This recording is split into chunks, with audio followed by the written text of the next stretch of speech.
Apa kabar sahabat seiman? Selamat datang di Infus Islam.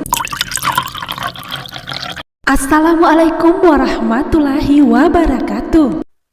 Sahabat seiman, sebagai umat muslim yang taat dan beriman kepada Allah Ta'ala, kita wajib menjalankan sholat 5 waktu. Pahala yang amat besar dan surga akan menjadi hadiah yang akan kita dapatkan di akhirat kelak. Namun sahabat seiman, ada golongan umat yang masuk neraka meski rajin menjalankan sholat. Dan hal ini seringkali dianggap sepele. Lalu golongan umat seperti apakah itu? Sahabat seiman, simak video ini hingga akhir agar mendapatkan penjelasan yang utuh dan tidak sesat.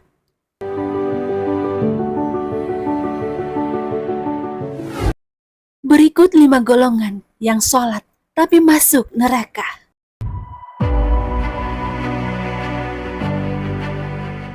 Orang yang rajin sholat tetapi gemar meminum khamar. Sahabat seiman, khamar merupakan minuman yang diharamkan untuk kita minum. Efeknya yang memabukkan bisa membuat diri kita melakukan perbuatan yang merugikan orang lain maupun diri kita sendiri. Para peminum khamar, ibadahnya tidak akan diterima oleh Allah Subhanahu wa Ta'ala selama 40 hari lamanya. Hal ini menyebabkan sholatnya tidak akan diterima dan dosanya pun akan terus mengalir. Hal ini dijelaskan dalam sebuah hadis.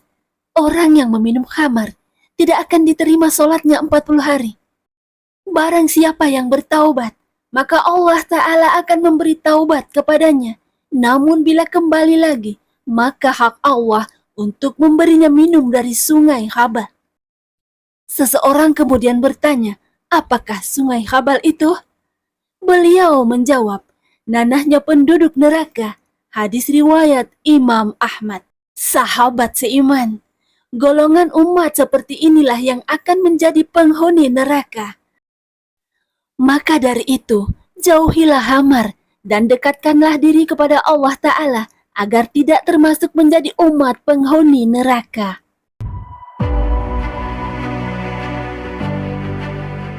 Menjalankan sholat namun sering berkata dusta.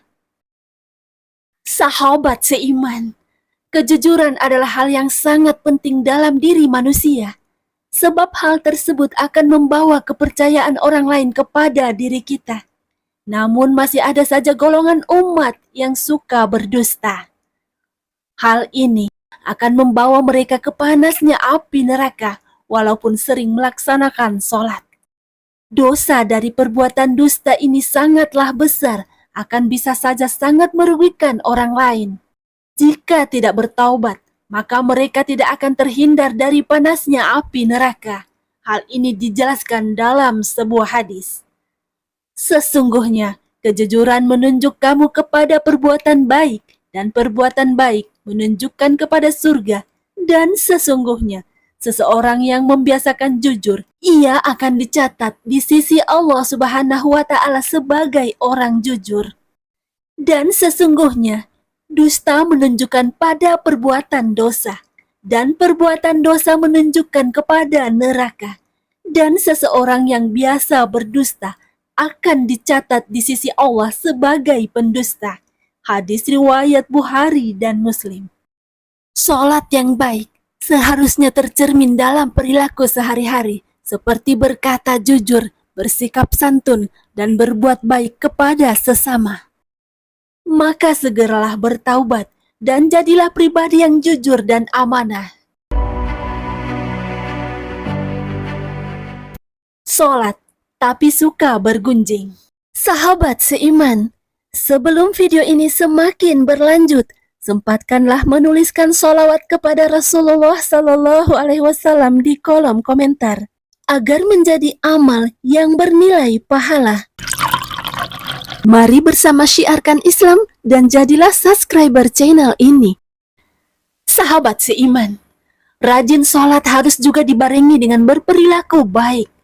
Janganlah kita melakukan perbuatan yang dianggap sepele, namun ternyata merupakan perbuatan dosa yang sangat dibenci Allah.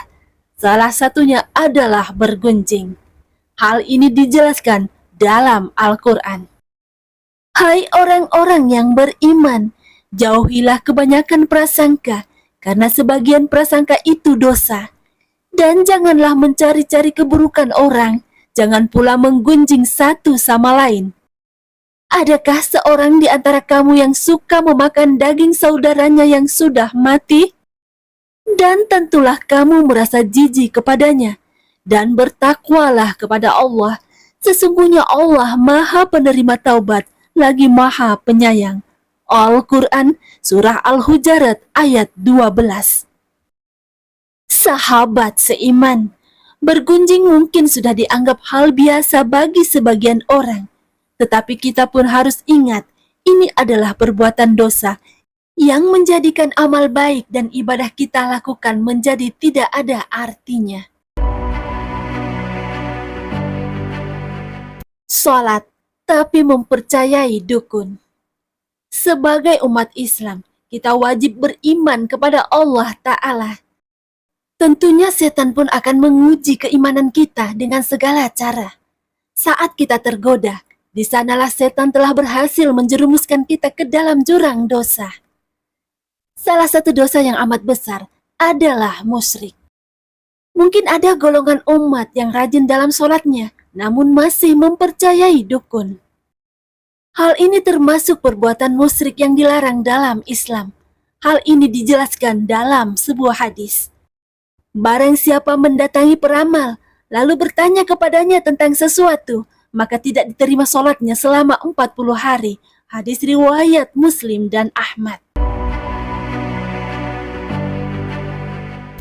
Sholat tetapi mengabaikan anak yatim. Sahabat seiman, seorang muslim yang baik tidak hanya mementingkan diri sendiri, tetapi juga melihat di sekitarnya dan membantu yang sangat membutuhkan. Tidak akan sempurna iman jika masih mengabaikan anak yatim dan saudara kita yang kesusahan. Dijelaskan dalam Al-Quran, dan belanjakanlah harta bendamu di jalan Allah, dan janganlah kau menjatuhkan dirimu sendiri dalam kebinasaan, dan berbuat baiklah, karena sesungguhnya Allah menyukai orang-orang yang berbuat baik. Al-Quran, Surah Al-Baqarah, ayat 195. Salat memang menjadi tiang agama, tetapi pahala yang kita dapatkan akan menjadi lebih sempurna jika menjalankan amal baik lainnya dan menjauhi perbuatan dosa. Dalam agama Islam, anak yatim memiliki tempat yang sangat utama dan harus dicintai. Sebab Nabi Muhammad SAW adalah sosok yang sangat mencintai anak yatim. Sampai-sampai beliau memilih menyebut dirinya sebagai yatim. Terdapat banyak sekali larangan kepada anak yatim yang perlu dihindari umat Islam. Berlaku sewenang-wenang terhadap anak yatim, menganiaya haknya dan tidak memberinya makan, serta tidak memperlakukannya dengan perlakuan yang baik. Mereka yang tergolong sebagai pendusta agama, yaitu yang menghardik anak yatim piatu. Wallahu a'lam bishawab. Hanya Allah yang mengetahui kebenaran sesungguhnya. Demikian yang dapat kami bagikan, semoga bermanfaat. Assalamualaikum warahmatullahi wabarakatuh.